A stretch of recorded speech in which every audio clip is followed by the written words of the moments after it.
Hello guys, आप देख रहे हैं MJ classes YouTube channel. Guys, आप लोग को हम क्लास 10th का क्रैश कोर्स पढ़ा रहे हैं, जिसमें आप लोग को हम ऐसा थ्योरी वीडियो बना के देते हैं जिसमें एक वीडियो आप पढ़ते हैं तो सारे 2 नंबरी और ऑब्जेक्टिव आप एग्जाम हॉल में अच्छे से कवर कर सकते हैं। गाइज, हम आप लोग को प्रकाश का परावर्तन सब करा दिए थे। अब हम जो आपको लेके आए हैं मानव नेत्र लेके आए हैं। ठीक है, मानव नेत्र में जो हम आपको कराएंगे तो 2 पार्ट 2 वीडियो होगा। एक में आपको मानव नेत्र सिर्फ आंख के बारे में आपको होगा, जो हम आपको अगले दिन में अपलोड करेंगे। और आज हम आपको लेके मानव नेत्र के अलावा जो भी है, देख रहे हैं आप बोर्ड पर पूरा देख रहे हैं। हम आपको क्या पढ़ाएंगे? संवेदन क्षमता, मोतियाबिंद, दृष्टि दोष, निकट दृष्टि दोष, दूर दृष्टि दोष, प्रिज्म अपवर्तन, प्रकाश का वर्ण विक्षेपण, वर्णपट, इंद्रधनुष। तो इसीलिए आप क्या कीजिए, दिल थाम के वीडियो को देखते रहिए, जाना नहीं है। अगर आप जाएंगे तो समझिए आपको जो है नंबर नहीं आएगा। क्यों? क्योंकि आप रटेंगे।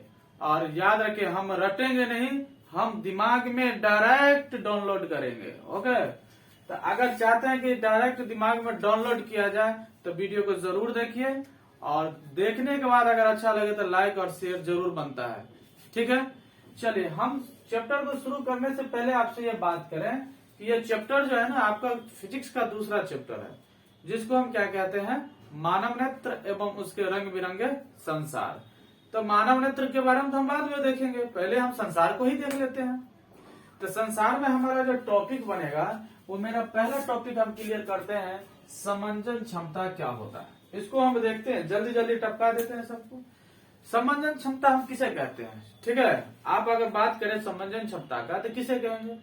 तो देखिए, हमारे आंखों में, आपका आंख है ना, ये इस आंख में एक लेंस होता है जिसको आप उत्तल लेंस कहते हैं। और उत्तल लेंस है तो लेंस में आप पढ़े होंगे कि लेंस में फोकस भी होता है, और वो फोकस जो होता है अपने आप बढ़ जाएगा और अपने आप घट जाएगा।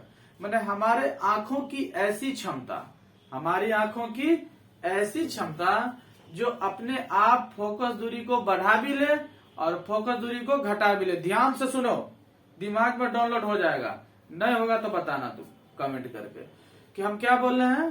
कि आंखों में पाई जाने वाली ऐसी क्षमता, आंखों में पाई जाने वाली ऐसी क्षमता जो नेत्र लेंस की फोकस दूरी अपने आप बढ़ाया भी जा सके और अपने आप घटाया भी जा सके, इसी को हम समंजन क्षमता कहते हैं, पावर ऑफ अकोमोडेशन कहते हैं। ठीक है, अभी जैसे हम देख रहे हैं, नीचे देख रहे हैं, हमारे आंख का फोकस दूरी अलग है। हम चांद को देखेंगे, मेरे आंख की फोकस दूरी कितनी बढ़ गई, और देखो कितना कम समय में ये समायोजन कर लिया। तो इसी क्षमता को हम क्या कहते हैं? समंजन क्षमता कहते हैं। माने आंखों में पाई जाने वाली ऐसी क्षमता जो नेत्र लेंस की फोकस दूरी अपने आप बढ़ाई भी जा सके और अपने आप घटाई भी जा सके, उसको हम क्या कहते हैं? समंजन क्षमता कहते हैं। याद हुआ तभी कमेंट करो। चलो, अब यहाँ देखो, एक हम यहाँ ऑब्जेक्टिव है इसी से, समंजन क्षमता है ना, तो वृद्धावस्था में, वृद्धावस्था का मतलब है कि जब आप बुढ़ापा की ओर चलते हैं, बुढ़ापा जब आप होते हैं, लोग जब बूढ़ा हो जाता है तो कह उसके नेत्र लेंस जो होता है उसकी समंजन क्षमता क्या कर जाती है? घट जाती है। नॉर्मली ये सबके साथ होगा। हम आप भी जब बूढ़े होंगे तो हमारे आंखों का भी जो है समंजन क्षमता घट जाएगी और हमारे आंखों में विभिन्न प्रकार के क्या होगा? दृष्टि दोष हो जाएगा। हो सकता है निकट दृष्टि दोष हो जाए, हो सकता है दूर दृष्टि दोष हो जाए, हो सकता है हमारे आंख में जो है जरा दृष्टि दोष हो जाए, मोतियाबिंद हो जाए। ज्यादातर मोतियाबिंद कॉमन चीज हो जाता है। ठीक है, तो याद रखेंगे कि वृद्धावस्था में नेत्र लेंस की फोकस दूरी क्या हो जाती है? घट जाती है। याद रखना ऑब्जेक्टिव के लिए कि वृद्धावस्था में नेत्र लेंस की समंजन क्षमता घट जाती है। वृद्धावस्था में नेत्र लेंस की समंजन क्षमता घट जाती है। नेत्र लेंस की समंजन क्षमता घट जाती है। कब? वृद्धावस्था में। ओके, पहला आपको याद हो गया होगा, दिमाग में आपको डाउनलोड हो गया होगा। चलिए आगे की हम बात करते हैं कि हमारे जो आंख है ना, हमारे आंख, उस सामान्य आंख के लिए 4 डायोप्टर समंजन क्षमता रखा गया है। करे कोई वयस्क आदमी है, उसका आंख ठीक है, अगर आपका अच्छा से आंख ठीक है, कोई भी अगर दृष्टि दोष आपके आंख में नहीं है, तो इसका मतलब आपके आंख की समंजन क्षमता कितना है? 4 डायोप्टर। 4D मतलब 4 डायोप्टर। 4 डायोप्टर कितना है? 4 डायोप्टर। आपको मालूम है डायोप्टर किसका यूनिट होता है? नेत्र लेंस, मतलब लेंस की क्षमता होती है। किसकी क्षमता होती है? लेंस की क्षमता जो होती है वो डायोप्टर होता है। और हमारे सामान्य आंख के लिए जो डायोप्टर होता है वो कितना? 4 डायोप्टर। ओके, आगे हम बात करते हैं मोतियाबिंद। मोतियाबिंद क्या होता है? तो मोतियाबिंद होता है कि जब व्यक्तियों का उम्र अधिक बढ़ जाता है, माने कि जब लोग वृद्धावस्था में जाता है, तो वृद्धावस्था में जाने के बाद उसके नेत्र लेंस के ऊपर एक दुधिया सतह बनता है। दुधिया सतह, याद रखना ये वर्ड को, दुधिया सफेद एक लेयर सतह बन जाता है, जिसको हम क्या कहते हैं? मोतियाबिंद कहते हैं। उसको हम क्या कहते हैं? मोतियाबिंद कहते हैं, जिसका ऑपरेशन के द्वारा जो मोतियाबिंद को ठीक किया जा सकता है। ठीक है, और लेंस भी लगाया जाता है। तो मोतियाबिंद क्या है? तो जब वृद्धावस्था के दौरान आंखों के ऊपर या नेत्र लेंस के ऊपर न दुधिया सतह बन जाना, उसको हम क्या कहते हैं? मोतियाबिंद कहते हैं, जिसमें हमको देखने में क्या हो जाती है? कठिनाइयां हो जाती है। ओके, तो ये हो गया आपको। और यहीं से आपको आया कि स्पष्ट दृष्टि की न्यूनतम दूरी 25 सेंटीमीटर होता है। याद रखना कि हमारा आंख कितने नजदीक तक की चीज को देख सकता है? 25 सेंटीमीटर। अगर हम कोई चीज को रखते हैं तो उसको हम साफ देख लेंगे, उससे अंदर लाएंगे तो हम उसको साफ नहीं देख पाएंगे, क्लियर नहीं देख पाएंगे, उसकी प्रतिबिंब ठीक से हमारे आंखों पर नहीं बनेगी, धुंधला बनेगी। ठीक है, तो याद रखिएगा सामान्य आंख के लिए स्पष्ट दृष्टि की न्यूनतम दूरी 25 सेंटीमीटर होता है, और सामान्य आंख के लिए स्पष्ट दृष्टि की दूर बिंदु अनंत होता है। याद रखिएगा ये दोनों ऑब्जेक्टिव आते हैं कि स्पष्ट दृष्टि की न्यूनतम दूरी 25 सेंटीमीटर और स्पष्ट दृष्टि की दूर बिंदु अनंत होता है। ठीक है, तो याद रखिए निकट बिंदु 25 सेंटीमीटर, दूर बिंदु अनंत होता है। अच्छा, निकट बिंदु क्या है? तो हमारे आंखों के सामने का वह बिंदु, सबसे नजदीक का वह बिंदु जहां तक का प्रतिबिंब हमारे रेटिना पर साफ बन सके, वो हमारा निकट बिंदु होता है। और दूर बिंदु होता है वह बिंदु जहां तक की वस्तु का प्रतिबिंब सही है ना हमारे आंखों के रेटिना पर बन सके, तो उसको हम क्या कहेंगे? दूर बिंदु। दूर बिंदु जनरली अनंत होता है, निकट बिंदु जो होता है वो आपको क्या होता है? 25 सेंटीमीटर होता है। तो अभी हम आपको क्या ऑब्जेक्टिव पढ़ा? पहला कि वृद्धावस्था में जो होता है आपको क्षमता क्या होती है? घटती है। दूसरा बताए कि आपको समांजन क्षमता जो है सामान्य आंख के लिए 4 डायोप्टर होता है। तीसरा बताए डायोप्टर लेंस की जो है ऐसा यूनिट होता है। चौथा बताए कि सामान्य आंख की निकट बिंदु 25 सेंटीमीटर होता है। दूसरा बताए कि सामान्य आंख के लिए दूर बिंदु आपको अनंत होता है। ओके, अब दो नंबरी भी बता दिए। समंजन क्षमता क्या? आंखों में पाए जाने वाली वैसी क्षमता, वो आंखों में पाए जाने वाली वैसे, मेरे से पहले बोल लो ना, आंखों में पाए जाने वैसी क्षमता जो आंख जो है अपने आप नेत्र लेंस की फोकस दूरी को बढ़ा भी लेती है और घटा भी लेती है, इस क्षमता को हम समंजन क्षमता कहते हैं। और मोतियाबिंद जो है वृद्धावस्था में उसके आंखों के ऊपर जब दुधिया क्या बन जाता है? सतह, जिसके कारण जो है ना वस्तु का प्रतिबिंब बना क्या हो जाता है? कठिन हो जाता है, उसको हम मोतियाबिंद कहते हैं। ठीक है, तो ये दो आपको हो गया। अब हम बात करते हैं दृष्टि दोष क्या है, या ये तीनों क्वेश्चन हम एक साथ करेंगे। यहाँ से दृष्टि दोष क्या है, इसके क्या कितने प्रकार है? निकट दृष्टि दोष, इसका कारण और निवारण। दूर दृष्टि दोष, इसका कारण और निवारण। देखो, हम सबसे पहले दृष्टि दोष की बात करेंगे। आखिर ये दृष्टि दोष क्या है? अगर दृष्टि दोष की बात करें तो आप ये याद रखें कि दृष्टि माने देखना, दोष माने क्या? कमियां। माने क्या? हमारे आंखों में या आंखों को देखने में जब कठिनाई होती है तो हम कहते हैं कि ये यार तुम्हारे आंख में क्या है? किसी प्रकार का दोष लग रहा है ना। दोस्त नहीं, दोष माने कमियां, खराबी। ठीक है, तो हमारे आंखों में पाए जाने वाले ऐसे दोष जिसके कारण हम ना तो निकट के वस्तु को ठीक से देख पाएंगे, या नहीं तो दूर के वस्तु को ठीक से देख पाएंगे। ना निकट के वस्तु को देख सकते हैं, ना दूर के वस्तु को देख सकते हैं। कभी होता है निकट देखते हैं, दूर नहीं देख पाते, कभी दूर देखते हैं, निकट नहीं देख पाते, कभी होता है दोनों में से कोई नहीं देख पाते।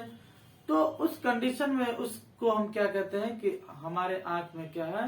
दोष है। इसका मतलब है देखने, आंखों को किसी भी वस्तु को देखने में जो कठिनाई होती है उसको हम क्या कहते हैं? दृष्टि दोष होते हैं। माने आंखों में पाए जाने वाले वैसे दोष जिसके कारण वो किसी वस्तु को स्पष्ट रूप से नहीं देख पाए, वो निकट बिंदु हो या दूर बिंदु हो या दोनों में से कोई भी हो, तो उसको हम क्या कहेंगे? दृष्टि दोष कहेंगे। ओके, उसको क्या कहेंगे? दृष्टि दोष कहेंगे। याद रखेंगे दृष्टि दोष क्या है, इसके प्रकार। तो इसके दो प्रकार होते हैं। मुख्य रूप से इसके कितने प्रकार होते हैं? दो प्रकार होते हैं। वैसे तो आपको आगे भी आप पढ़ सकते हैं, लेकिन मुख्य रूप से इसके कितने प्रकार हैं? दो। एक निकट दृष्टि दोष और दूसरा आपका क्या है? दूर दृष्टि दोष।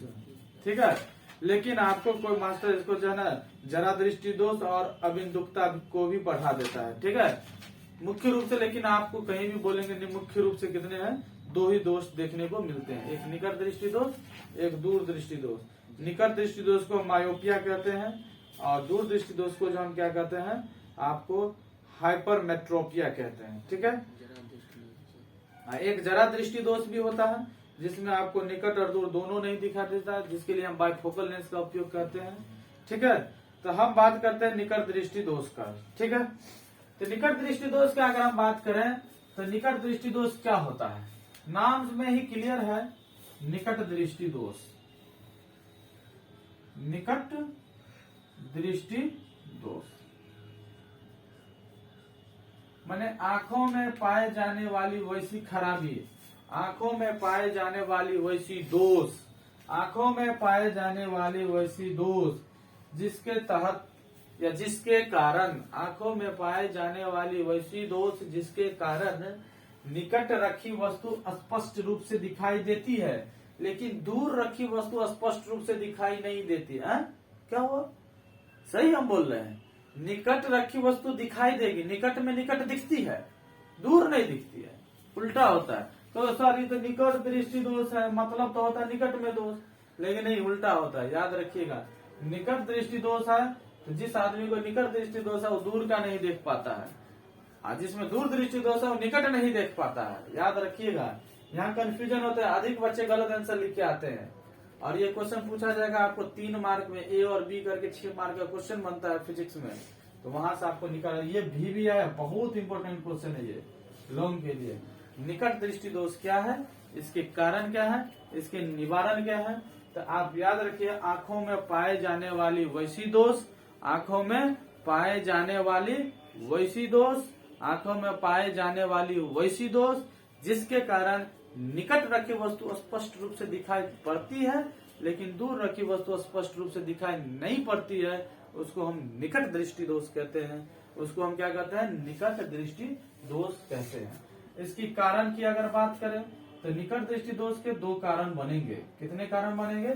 2 कारण बनेंगे। ठीक है, पहला कारण आपको क्या हो जाएगा? नेत्र लेंस। नेत्र लेंस याद रखना, ये कारण नेत्र लेंस और रेटिना, नेत्र लेंस और रेटिना, रेटिना के बीच की दूरी, बीच की दूरी बढ़ जाना। पहला क्या है? आपको पूछा जाएगा ऑब्जेक्टिव में भी, यहां से क्वेश्चन बनते हैं कि नेत्र लेंस की फोकस दूरी और रेटिना के बीच की दूरी अगर बढ़ जाए तो कौन सा दोष होता है? तो आप बोलेंगे निकट दृष्टि दोष होता है। नेत्र लेंस और रेटिना के बीच की दूरी अगर बढ़ जाए, नेत्र लेंस और रेटिना के बीच की दूरी अगर बढ़ जाता है तो उसको हम कौन सा दोष कहते हैं? निकट दृष्टि दोष कहते हैं। माने कि इस प्रकार के व्यक्ति को दूर रखी वस्तु स्पष्ट रूप से दिखाई नहीं देगी। देखो हम बार बार ये चीज बोल रहे हैं क्योंकि इम्पोर्टेंट है। ये क्या है? इम्पोर्टेंट है। इसको तुम अच्छे से तैयारी कर सकते हो कि निकट दृष्टि दोष क्या है। तो आंखों में पाए जाने वाली वैसी दोष जिसके कारण निकट रखी वस्तु स्पष्ट रूप से दिखाई तो पड़ती है, लेकिन दूर रखी वस्तु स्पष्ट रूप से दिखाई नहीं पड़ती है, उसको हम क्या कहते हैं? निकट दृष्टि दोष कहते हैं। और ये जो निकट दृष्टि दोष है, इसका पहला कारण है कि नेत्र लेंस और रेटिना के बीच की दूरी का बढ़ जाना आपको निकट दृष्टि दोष का कारण है। और दूसरा है नेत्र लेंस का मोटा हो जाना, या ऐसे कह सकते हैं फोकस दूरी का कम हो जाना। कारण याद रखना, कारण से ऑब्जेक्टिव बनता है नेत्र लेंस का मोटा होना, लेंस का मोटा होना। बोरे मोटा लेंस जो होता है ना, उसकी फोकस दूरी कम होती है, पतला लेंस से फोकस दूरी कम। हम आपको लेंस का एक वीडियो बनाएंगे जिसमें पूरा लेंस की कहानी बताएंगे। याद रखिएगा कि नेत्र लेंस का मोटा, अगर लेंस मोटा होता है ना, तो जैसा लेंस अगर मोटा होगा, जैसे कि हमारे पास जगह जगह जगह जगह जगह है, यहाँ जगह बना लेते हैं, छोड़ो। देखो एक लेंस ये है, ठीक है, और एक लेंस तुम्हारा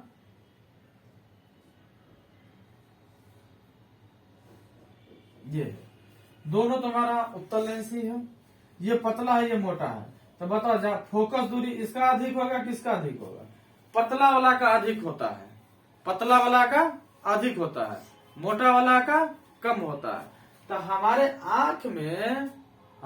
आंख में जब रेटिना और लेंस की बीच की दूरी बढ़ेगी, इसका मतलब है कि लेंस हमारा मोटा हो गया। अब मोटा होने का मतलब है कि हमारे लेंस की फोकस दूरी घट गई, जिसके कारण प्रतिबिंब रेटिना पर बन ही नहीं पा रहा है। तो आपको याद रखना है, निकट दृष्टि दोष का दो कारण मुख्य रूप से चलते हैं, नेत्र लेंस और रेटिना के बीच की दूरी का बढ़ जाना। अगर आपसे कोई पूछे कि नेत्र लेंस और रेटिना के बीच की दूरी बढ़ जाती है तो आंखों में किस प्रकार का दोष होता है, तो निकट दृष्टि दोष होता है। देखो हम निकट को ही क्लियर करेंगे, दूर को हमको क्लियर करने की जरूरत नहीं है, क्योंकि निकट का उल्टा होता है दूर। जो निकट कर लिया उसको दूर अपने आप याद रहेगा। और दूर वाला क्वेश्चन हम कहते हैं याद भी मत करना, यादो मत करना, बस दिमाग लगाना। निकट का उल्टा क्या होता है? दूर होता है। निकट दृष्टि दोष में ऐसे दोष जो निकट रखी वस्तु को देख सके, दूर नहीं देख सके, निकट दृष्टि दोष कहलाता है। निकट दृष्टि दोष का कारण क्या है? तो कारण है हमारे आंखों की लेंस और रेटिना के बीच की दूरी का बढ़ जाना।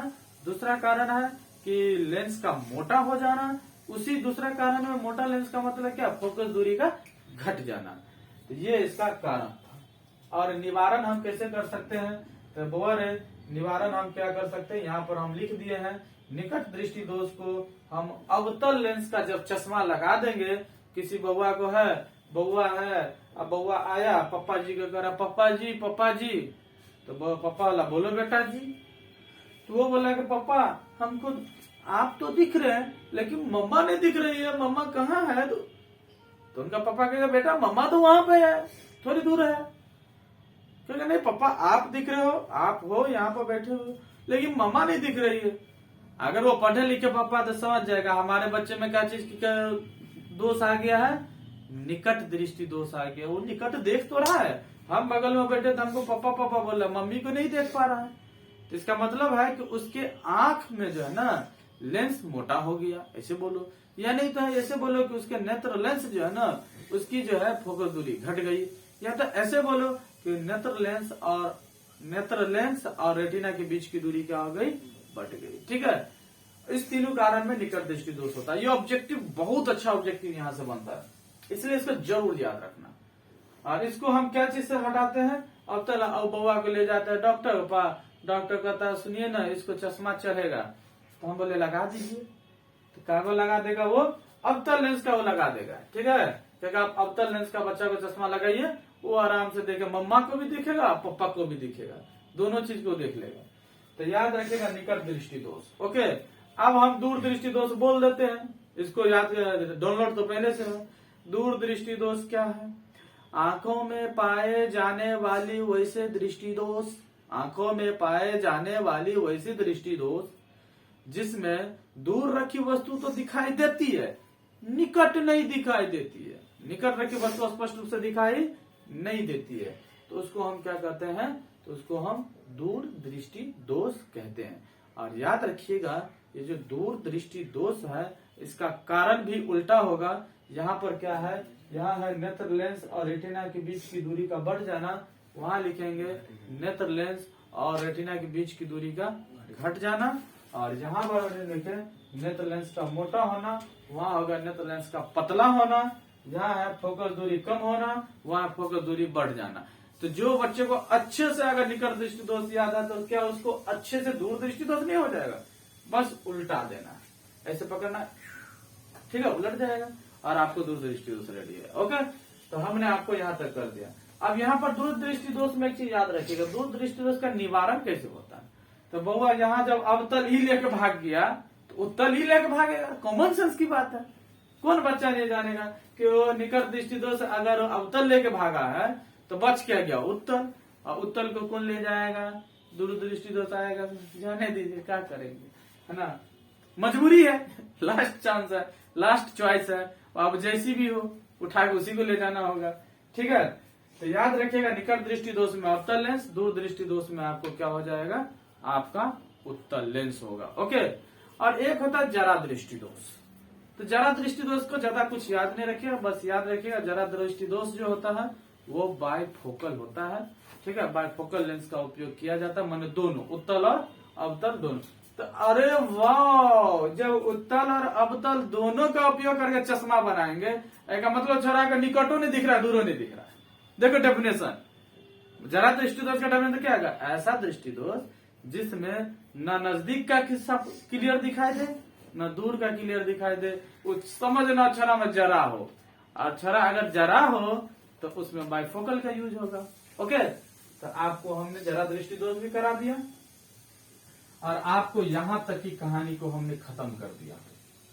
ये आपको आंख से रिलेटेड थी जिसको हमने अलविदा कर दिया। अब एक नया टॉपिक की ओर चलते हैं। नया टॉपिक हमारे जो न्यूटन साहब थे वो उन्होंने एक बताया कि अगर आप प्रिज्म से श्वेत प्रकाश को गुजारते हैं तो 7 रंगों में वो विभक्त हो जाता है, और 7 रंगों में जो विभक्त होता है उसको वर्ण विक्षेपण कहते हैं। तो पहले हम इस टॉपिक को देख लेते हैं। डस्टर कहाँ है, चलिए आ जाइए, थोड़ा सा जगह चाहिए क्योंकि डायग्राम की जरूरत पड़ सकती है। देखो एक ऑब्जेक्टिव, पहले ये बात करो, जो सूरज का प्रकाश है वो श्वेत प्रकाश है, पहली बात ये क्लियर हुआ। और श्वेत प्रकाश 7 रंगों का मिश्रण है, श्वेत प्रकाश 7 रंगों का मिश्रण है, श्वेत प्रकाश 7 रंगों का मिश्रण है। ठीक है, उन्होंने क्या लिया, एक प्रिज्म लिया, कौन, न्यूटन साहब। ठीक है, एक्चुअली में इसका एक्सपेरिमेंट का एक स्टोरी है, हम अभी उतना जाएंगे नहीं क्योंकि हमको एक ही वीडियो करने थे, ज्यादा लंबे वीडियो भी हो जाएंगे। तो उन्होंने क्या लिया, एक प्रकाश ऐसे करके लिया, और ये हुआ श्वेत प्रकाश, और श्वेत प्रकाश को हम सनलाइट कहते हैं। जैसे ये गया तो जाने के बाद क्या हुआ, यहाँ से क्या हुआ, 7 रंग में क्या हो गया, विभाजित हो गया, 1 2 3 4 5 6, चलो एक और घुसा दो बीच में, हाँ हो गया, 7 हो गया। और इसका नाम क्या हो गया, तो बैजानी पिनाला, बई, याद रखो, बई जा नी पी ना ला। ठीक है, देखो याद हो गया, बई फोर बैगनी, जा फोर जामुनी, नी फोर नीला, ह फोर हरा, पी फोर पीला, ना फोर नारंगी, ला फोर लाल। और ये 7 रंग ऊपर याद रखिएगा, ऊपर जो है ललका छोरा होता है ना, ऊपर कौन होता है, ललका होता है, बस इतना याद रखना। तो सजा के लिख देते हैं। तो देखो जब श्वेत प्रकाश प्रिज्म से गुजरती है तो श्वेत प्रकाश अपने अवयवी रंगों में विभक्त हो जाती है। इसी घटना को तो प्रकाश का वर्ण विक्षेपण कहते हैं ना, कितना आसान डेफिनेशन है। जब श्वेत प्रकाश प्रिज्म से गुजरती है तो प्रिज्म से गुजरने के बाद वो अपने अवयवी रंग में विभक्त हो जाती है। इस घटना को हम प्रकाश का वर्ण विक्षेपण कहते हैं, डिस्पर्सन ऑफ लाइट कहते हैं। ठीक है, और इसमें हम आपको कंसेप्ट क्लियर कर दें, इसमें 7 रंग होते हैं, जिस 7 रंग में नाम उसका है बैगनी, जामुनी, नीला, हरा, पीला, नारंगी, लाल। आप याद रखेंगे इस वर्ड से, एक वर्ड यहाँ हमने लिख के रखा है, यहाँ पर एक वर्ड है बैजानी पिनाला। आप बस बैजानी पिनाला याद रखेंगे, बै माने बैगनी, जामुनी, नीला, हरा, पीला, नारंगी, लाल। लाल ऊपर में होता है क्योंकि ललका बहुआ ऊपर में होता है। ठीक है, तो याद रखिएगा जब श्वेत प्रकाश अपने 7 रंग में विभक्त हो जाती है तो उसको वर्ण विक्षेपण कहते हैं। और ये वर्ण विक्षेपण में जो 7 रंग बनते हैं, सबसे ऊपर लाल और सबसे नीचे बैगनी होते हैं। ठीक है, अब एक चीज को ध्यान रखो कि लाल रंग के बारे में अगर बात करें तो लाल रंग का तरंगदैर्ध्य, जिसको हम वेवलेंथ कहते हैं, तरंगदैर्ध्य जिसको आप स्पीड भी कह सकते हैं, ठीक है। तो तरंगदैर्ध्य लाल रंग का सबसे अधिक होता है। यही कारण है कि लाल रंग का विचलन सबसे कम होता है, ठीक है। माने वो भटकता कम है। वो रास्ते जैसे कि आपको मालूम है ना कि अगर प्रकाश है तो सीधी रेखा में जाएगी। अब लाल रंग जैसे ही आएगी ना तो भटकेगा नहीं। क्यों? क्योंकि वो लाल रंग का जो पर क्या होता है, तरंगदैर्ध्य अधिक होता है। यही कारण उसका विचलन कम होता है। आपको क्वेश्चन में पूछेगा खतरों का सूचक लाल रंग को कहा जाता है, तो कारण आप ये भी दे सकते हैं, यानी तो कारण आप प्रकीर्णन भी दे सकते हैं। प्रकीर्णन आगे हम बताएंगे व्हाट इज द प्रकीर्णन, है ना। प्रकीर्णन क्या होता है, ठीक है, समझ गए ना, व्हाट इज द प्रकीर्णन, ठीक है। एक्चुअली प्रकीर्णन का अंग्रेजी वो नहीं होता है। चलिए हम ध्यान देते हैं।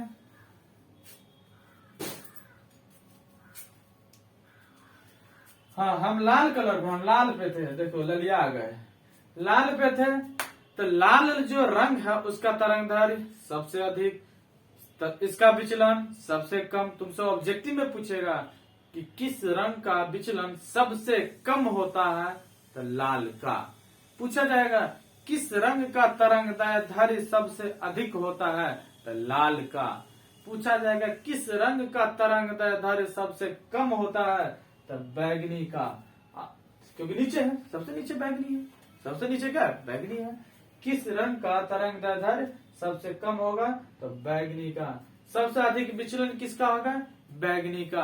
अगर ऑप्शन में बैगनी नहीं रहा तो उसके ऊपर वाला जामुनी में जाएंगे, जामुनी नहीं रहा तो नीला में जाएंगे। अरे पते की बात पूछे, नीला ज्यादा डाल के रखता है, बैगनी डालवे नहीं करेगा, जामुनी डालवे नहीं करेगा। तो ये सीरीज याद रखिएगा। अब इसमें जैसे सबसे ऊपर लाल है तो इसका विचलन कम, इससे ज्यादा विचलन नारंगी का, उससे ज्यादा विचलन पीला का, उससे ज्यादा हरा का, उससे ज्यादा नीला का, उससे ज्यादा।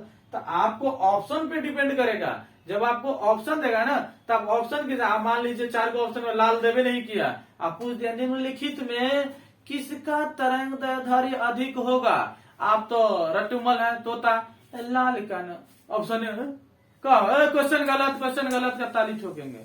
लेकिन नहीं, आप बैजानी पिनाला को बुलाएंगे, फिर सजाएंगे कि कौन कौन, अरे ऊपर से, अरे बगलवा, अरे नारंगी सर, अरे लाल नहीं नारंगी है ना सर, नारंगी होगा। इस चीज को दिमाग लगाना एग्जाम हॉल में, इन्हें मुंह उठाकर लाल को देख के ठोक के आ जाना। अगर लाल नहीं रहा तो, बैगनी नहीं रहा तो, नीला नहीं रहा तो आपको सीरीज पकड़ना, ऊपर से नीचे की ओर आना है। जो ऊपर वाला है उसका तरंगदैर्ध्य अधिक होगा और विचलन उसका क्या होगा, कम होगा। ओके, ये आपको हमने बता दिया क्या, प्रकाश का वर्ण विक्षेपण, ठीक है। अब है वर्णपट। एक वर्ड क्या है, वर्णपट है। वर्णपट क्या होता है, तब जब प्रकाश का वर्ण विक्षेपण से 7 रंग बनते हैं, ठीक है, आपको मालूम है। तो जब श्वेत की प्रकाश प्रिज्म से गुजारी जाती है तो प्रकाश अपने सभी अवयवी अंगों में विभक्त हो जाती है, और इस रंगों को एक सफेद पट्टी पर हम क्या करते हैं, दर्शाते हैं या उतार लेते हैं या दिखा देते हैं। तो उस पट्टी को हम क्या कहते हैं, वर्णपट, जिसको हम स्पेक्ट्रम भी कहते हैं, ठीक है। माने जब प्रकाश का वर्ण विक्षेपण होता है और वर्ण विक्षेपण के बाद जब 7 रंग बनते हैं और उस 7 रंग में जो को एक पट्टी पे उतार लिया जाता है उसको हम क्या कहते हैं, तो उसको हम वर्णपट कहते हैं। ओके, और एक आपको वर्णपट हो गया। यहाँ पर आपको ये भी कर दिए हैं, लाल रंग का तरंगदैर्ध्य सबसे अधिक होता है, लाल रंग का विचलन सबसे कम होता है, बैगनी का तरंगदैर्ध्य सबसे कम होता है, इसलिए इसका विचलन अधिक होता है। विविगोर अंग्रेजी में नाम है ना, violet, indigo, blue, green, yellow, orange ना, रेड। आप लोग को इसको टेंशन नहीं लेनी है, आपको बैजानी पिनाला के साथ जाना है, ठीक है।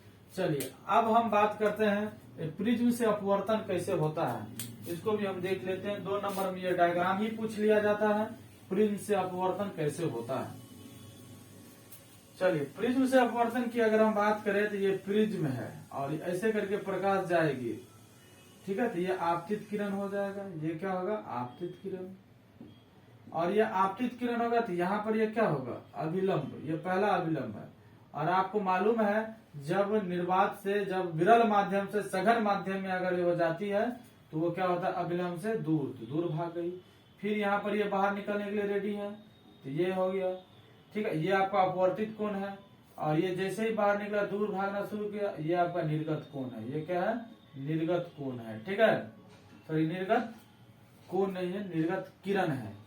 ओके, अब देखिए यहाँ अभिलंब है या आपतित किरण, यहाँ है जो एंगल बना वो एंगल आई बना। यहाँ देखो अभिलंब है, यहाँ पर ये तो एंगल आर बना, और यहाँ ये अभिलंब है, और यहाँ पर जो एंगल बना वो कौन सा एंगल बना, एंगल ई बना। ठीक है, और इसको हम ऐसे करके ले गए, इसको ऐसे करके ले गए, यहाँ जो एंगल बना वो विचलन कोण बना, और इसको हम प्रिज्म का एंगल कहेंगे। तो ये आप लोग सीखे भी होंगे, आसान भी है, कर सकते हैं। तो प्रिज्म से अपवर्तन हो गया, प्रकाश का वर्ण विक्षेपण, वर्णपट। अब हमारा बचा इंद्रधनुष, प्रकाश का अपवर्तन, किंडल प्रभाव, वायुमंडलीय अपवर्तन। 4 टॉपिक बचा है। चलो हम इसको जल्दी से कर देते हैं। सबसे पहले हम बात करते हैं वायुमंडलीय अपवर्तन का। सबसे पहले हम किसकी बात करते हैं, वायुमंडलीय अपवर्तन का। मोबाइल, वायुमंडलीय अपवर्तन का हम सबसे पहले बात करते हैं।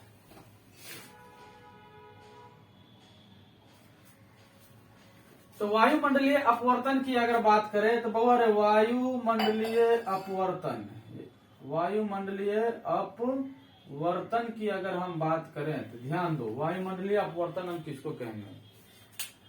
आपको मालूम है कि जब सूर्य का प्रकाश वायुमंडल में प्रवेश करती है, जब सूर्य का प्रकाश वायुमंडल में प्रवेश करती है, तो वायुमंडल में जो उपस्थित होता है कण, क्या होता है, कण होता है। वो कण 2 काम करता है, एक अपवर्तन का काम करता है, और एक जो है ना उसको अवशोषण का काम करता है। ध्यान देना, जब प्रकाश वायुमंडल में प्रवेश करती है तो 2 तरह का घटना घटती है। 2 तरह का घटना मुख्य मेन रूप से है। एको क्वेश्चन याद करने वाला नहीं है, सब बकलौलवा सब है, एको को नहीं याद करने वाला। 2 टॉपिक याद कर लो, ये जो हम बता रहे हैं पूरा याद हो जाएगा। हम क्या बोले, जब सूर्य की प्रकाश अगर वायुमंडल में आएगी तो कितने प्रकार की घटना घटेगी, 2 प्रकार का, एक वायुमंडलीय अपवर्तन का और एक प्रकीर्णन का, एक प्रकीर्णन का, एक प्रकीर्णन का, एक वायुमंडलीय अपवर्तन का। वायुमंडलीय अपवर्तन है कि जैसे ही प्रकाश वायुमंडल में प्रवेश करेगा तो वो प्रकाश अपने पथ से क्या होगा, विचलित हो जाएगा, और अपने पथ से जो विचलित होगा किसके कारण होता है, वायुमंडल में क्या है, गैसों के कण है, धूल कण है, इसी की वजह से होगा ना। तो जब सूर्य के प्रकाश वायुमंडल में आते हैं तो वायुमंडल में उपस्थित कणों के कारण प्रकाश का अपवर्तन हो जाए तो वायुमंडलीय अपवर्तन कहलाता है। अपवर्तन हो जाए तो वायुमंडलीय अपवर्तन कहलाता है। अपवर्तन याद रखना, जब सूर्य की प्रकाश वायुमंडल में प्रवेश करेगी तो वायुमंडल में उपस्थित गैस के कण हो सकते हैं, धूल कण को भी कण डायरेक्ट लिखते हैं। तो वायुमंडल में उपस्थित कणों के कारण प्रकाश का क्या हो जाना, अपवर्तन होना, वायुमंडलीय अपवर्तन कहलाता है। जैसे तारों का टिमटिमाना, जैसे तारों का टिमटिमाना, ये वायुमंडलीय अपवर्तन है। आप सूर्योदय देखते हैं, आप कल उठ जाएगा ऐसे करिए सूर्योदय देखिएगा, और आपको जो सूरज दिखेगा ना वो एक्चुअल सूरज नहीं होता है, वास्तविक से 2 मिनट पहले ही आपको सूरज दिखता है, जबकि वास्तविक सूरज नीचे ही होता है, और वो भी होता है वायुमंडलीय अपवर्तन के कारण होता है। ग्रह नहीं टिमटिमाता है, यह भी आपको वायुमंडलीय अपवर्तन के कारण होता है, समझ गए। और एक होता है प्रकीर्णन, जो प्रकीर्णन जो है उसमें क्या होता है, जब प्रकाश आई, तो जब प्रकाश आती है ना तो प्रकाश आने के बाद हमारे वायुमंडल में जो गैसों के कण या धूल कण है उसको वो अवशोषित पहले करेगा, पहले सोखेगा, चल पहले हमरे पास आ जाओ, आप फिर लेके गए हम अपना मन से चारों तरफ उसको बिखरेंगे, फैला देंगे, छितरा देंगे। इसी घटना को हम प्रकाश का प्रकीर्णन कहते हैं। और प्रकाश का प्रकीर्णन हम क्या बोले हैं, जब सूर्य की प्रकाश वायुमंडल में प्रवेश करती है तो वायुमंडल में उपस्थित गैसों और धूलों के कण इसको प्रकाश को अवशोषित कर पुनः विभिन्न दिशाओं में फैला देती है, तो उसको हम क्या कहते हैं, प्रकाश का प्रकीर्णन कहते हैं।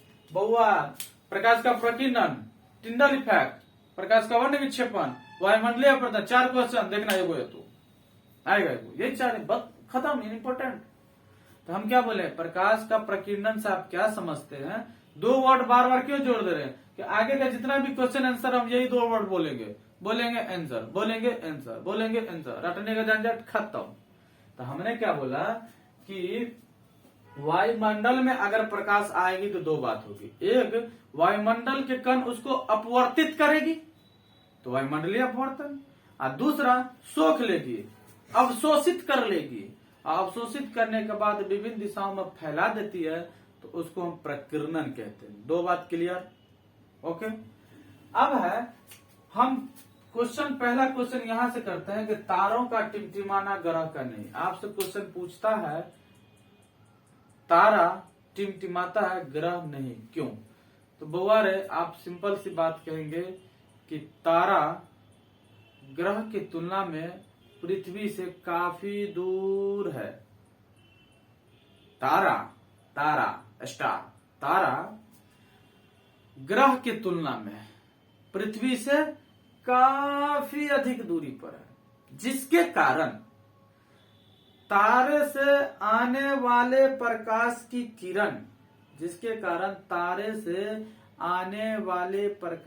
किरण वायुमंडल में अधिक अपवर्तित हो जाती है, और ये क्रमिक रूप से अपवर्तित है, ये वर्ड को याद रखना, क्रमिक रूप से अपवर्तित होती है, जिसके कारण प्रकाश कभी हमारे आंखों तक पहुंच पाती है और कभी नहीं पहुंच पाती है।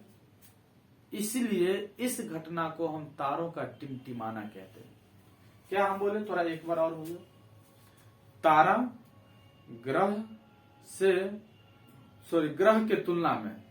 ग्रह के तुलना में पृथ्वी से काफी अधिक है, ठीक है, क्योंकि तारा भी अलग है, ग्रह भी बाहर है, पृथ्वी भी बाहर, तीनों अलग अलग चीज है। तो पृथ्वी पर जो है तो ग्रह, आप तो सोलर सिस्टम में ना ग्रह हो जाएगा, जो सौर परिवार होता है उसी में ना ग्रह है सब, लेकिन तारा तो सौर परिवार से भी बाहर है, वो बहुत लंबी अधिक दूरी पर है, वो बहुत गर्म भी होता है तारा, सूर्य के हजारों गुना बड़ा होता है, लेकिन तो भी वो ठंडा दिखता है। इसका मतलब अंदाजा लगा सकते हो कितनी दूरी पर होगा। तो जब तारा की प्रकाश वायुमंडल में प्रवेश करती है तो तारे की प्रकाश क्रमिक रूप से अपवर्तित होती है, जिसके कारण तारा का प्रकाश कभी हमारे आंखों तक आ पाता है, कभी नहीं आ पाता है, और इस घटना को हम तारों का टिमटिमाना कहते हैं। जबकि ग्रह पृथ्वी के काफी नजदीक है और उसके प्रकाश का अपवर्तित नहीं हो पाता, और यही कारण है कि हम ग्रह को आसानी से देख सकते हैं, लेकिन तारे हमें टिमटिमाते हुए नजर आएंगे। ओके, तो हो गया ये भी। एक है यहाँ पर अग्रिम सूर्योदय और विलंबित सूर्योदय, एक साल पूछ दिया था ये क्वेश्चन। ये अग्रिम सूर्योदय विलंबित सूर्योदय क्या होता है, कैसे होता है? तो बउआ रे, अग्रिम सूर्योदय और विलंबित सूर्योदय का मतलब हुआ कि जब सूर्य उगता है, उगता माने शुरुआत, सुबह का वक्त, या सूर्य डूबता है, ठीक है।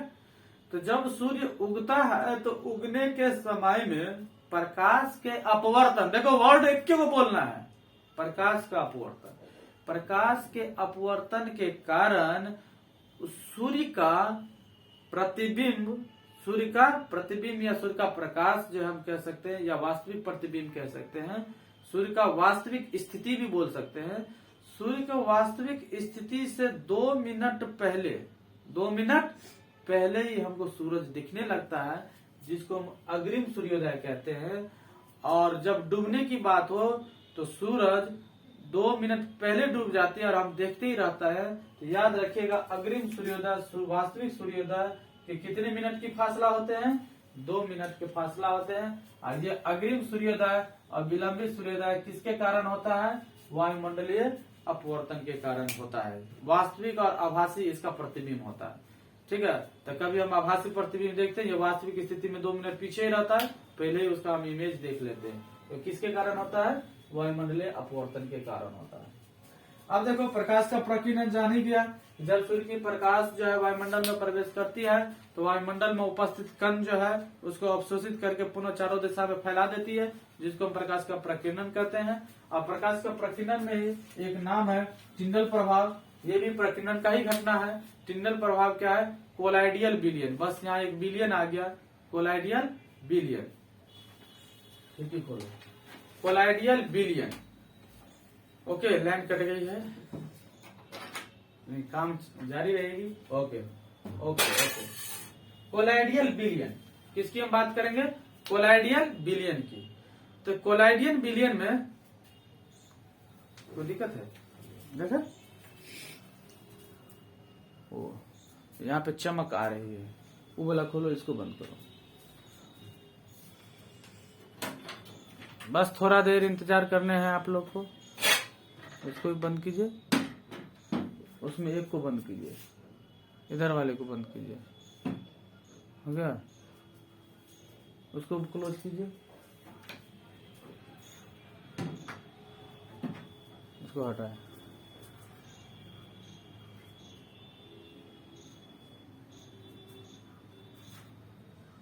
चलिए, काफी बेहतर है, बीच का दिख रहा है, उसको छोड़ दीजिए, तो छोड़ दीजिए। चलिए ठीक है, बस थोड़ी देर का करके खत्म करते हैं, बस एक ही टॉपिक बच गया है। हम कहाँ थे? चलिए, टिंडल प्रभाव। तो टिंडल प्रभाव क्या है? कोलाइडियल विलयन। क्या है? कोलाइडियल विलयन, वर्ड याद रखना। कोलाइडियल विलयन में प्रकाश के प्रकीर्णन को, कोलाइडियल विलयन क्या होता है? जैसे कुहासा हो गया, कोहरा हो गया ना, अंधेरी जंगल हो गया, उसमें जब प्रकाश आप देंगे ना तो छितरा देता है। तो कोलाइडियल विलयन में जब प्रकाश गुजरती है तो वो प्रकाश को क्या कर देते हैं? चारों ओर छितरा देती है। इस घटना को हम टिंडल प्रभाव कहते हैं। क्या कहते हैं? कोलाइडियल विलयन। कौन सा विलयन? कोलाइडियल विलयन। अब कोलाइडियल विलयन में जब हम प्रकाश गुजरती है तो प्रकाश जो है छितर जाती है, फैल जाती है। इस घटना को हम क्या कहते हैं? टिंडल प्रभाव कहते हैं। ठीक है। अब यहाँ पर एक क्वेश्चन है कि स्वच्छ आकाश का रंग नीला होता है, अंतरिक्ष यात्री को आकाश काला दिखाई देता है, ये क्या है? बोर है। स्वच्छ आकाश का रंग नीला होता है, समझो, बोर्ड की जरूरत अब नहीं है, अब जुबान से समझ सकते हो, कंसेप्ट सारे हो चुके हैं। स्वच्छ आकाश का रंग नीला क्यों होता है? तो देखो, आकाश का रंग नीला क्यों होता है, इसका कारण है सूर्य के प्रकाश में 7 रंग होते हैं और इस 7 रंग में सबसे अधिक तरंगदैर्घ्य लाल का होता है और सबसे कम तरंगदैर्घ्य जो है बैगनी का होता है। तो जब सूर्य का प्रकाश आता है वायुमंडल में, तो सूर्य का प्रकाश वायुमंडल में आने के कारण 7 जो रंग है उस सभी का क्या होता है? प्रकीर्णन होता है। याद रखना, प्रकीर्णन होता है। ये किसके कारण आकाश का रंग नीला होता है? प्रकीर्णन। ये वर्ड आना, आंसर में आना चाहिए, आंसर अपने सही हो जाएगा।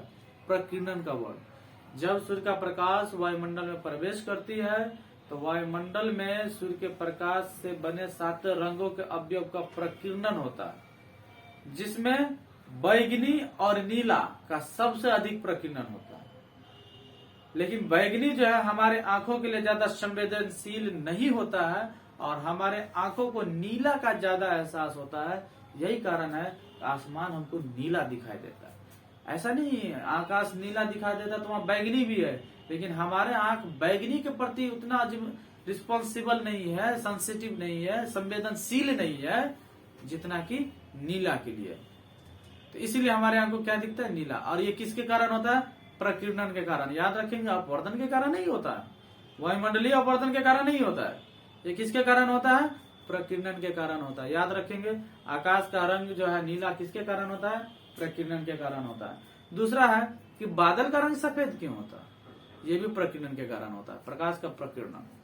जब प्रकाश की किरण जो फैलती है, छितरती है या बिखरती है या प्रकीर्णित होती है या चारों दिशा में फैल जाती है, तो यहाँ पर होता क्या है कि बादल के कण जो होते हैं, ये कण क्या करते हैं कि 7 रंग है ना, उस 7 रंग में सभी को समान रूप, याद रखना, समान रूप से प्रकीर्णित करो। यही वर्ड लाइन याद रखना कि जब सूर्य के प्रकाश के बादल के कण समान रूप से प्रकीर्णित करती हो, प्रकीर्णित अगर समान रूप से लाल भी जितना प्रकीर्णित हुआ उतना ही जो है ना ब्लू भी होगा, उतना नारंगी भी उतना भी है, तो फिर सब मिल के नहीं लगेगा एक जैसा जो सफेद बन गया, क्योंकि सब बराबर है।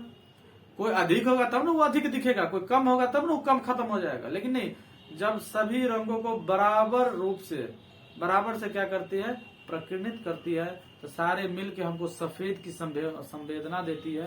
ठीक है, तो इसीलिए बादल का रंग जो है सफेद होता है। आकाश का रंग नीला क्यों दिखाई देता, पॉइंट नंबर 1। दूसरा कारण हो गया कि सफेद जो बादल जो है सफेद क्यों होता है, 2 क्वेश्चन। प्रकीर्णन के कारण। आकाश का रंग नीला क्यों होता है, प्रकीर्णन के कारण। ज्यादा प्रकीर्णन नीला और बैगनी हमको आंख के लिए संवेदनशील नहीं होता है नीला की अपेक्षा, क्योंकि नीला अधिक संवेदनशील होता है, जिसके कारण हमारे आंख नीला को ज्यादा संवेदनशील कर और हमको आकाश नीला दिखाई देता है। और बादल जो है, तो बादल के कण जो है सभी रंगों को समान रूप से क्या करती है, प्रकीर्णित करती है, जिसके कारण हमें जो है ना सारे रंग मिलकर सफेद का क्या देती है, संवेदना देती है। संवेदना वर्ड याद रखना। उसके बाद तीसरा हम आपको बताने जा रहे हैं कि बोवर है कि जब कोई भी अंतरिक्ष यात्री अंतरिक्ष में जाता है तो उसको आकाश काला दिखाई देता है, उसको अंतरिक्ष काला दिखाई देता है। क्यों?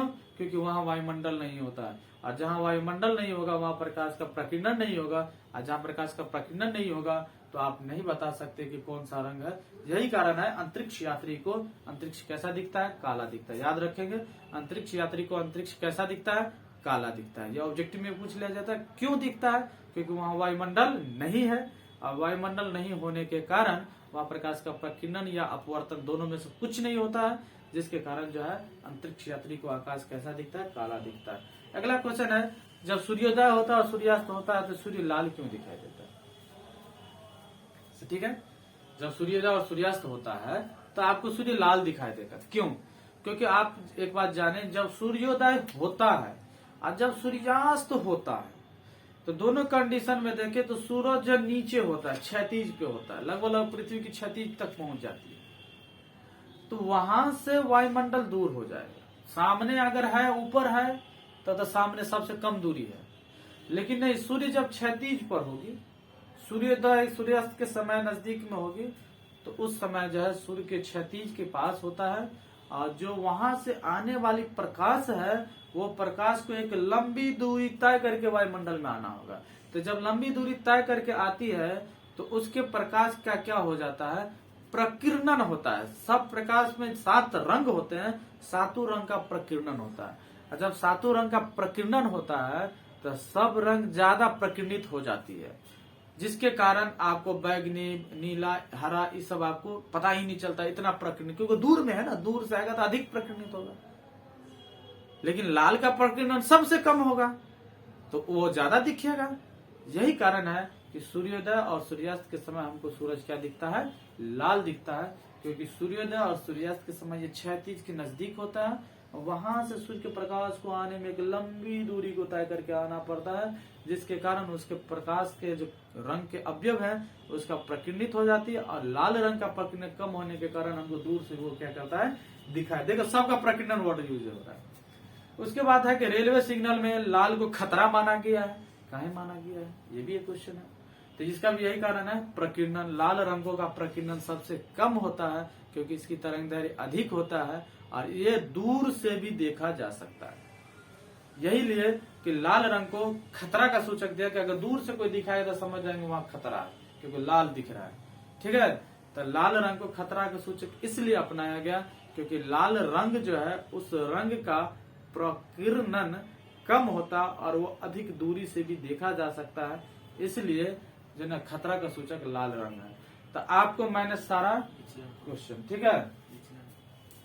और एक बात करें तो शायद विचलन कोण छूट रहा है, विचलन कोण देख, तो विचलन कोण तो आपको प्रिज्म वाला में आ गया। जैसे आप प्रिज्म है, जैसे यहाँ देखिए, देख ही लीजिए, हटाइए, ये प्रिज्म है, किरण गया, ये अभिलंब आया, ये ऐसे गया, ये अभिलंब आया, निर्गत कोण।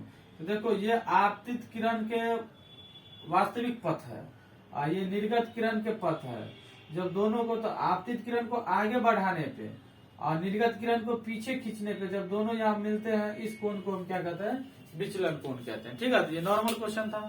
तो ये इम्पोर्टेंट आपको सारे हमने करा दिया। मानव नेत्र से अगर ये वीडियो देख लिए ना, आप एग्जाम हॉल में हल्ला बोल के आएंगे, ओके, अब बताएं आप लोगों को कैसा लगा तो अभी आप लाइक कीजिए, शेयर कीजिए, और नए हैं तो चैनल को जरूर सब्सक्राइब कीजिए, ताकि है ना वीडियो को जो है ग्रोथ मिल सके। ओके, थैंक यू, मिलते हैं अगले वीडियो में।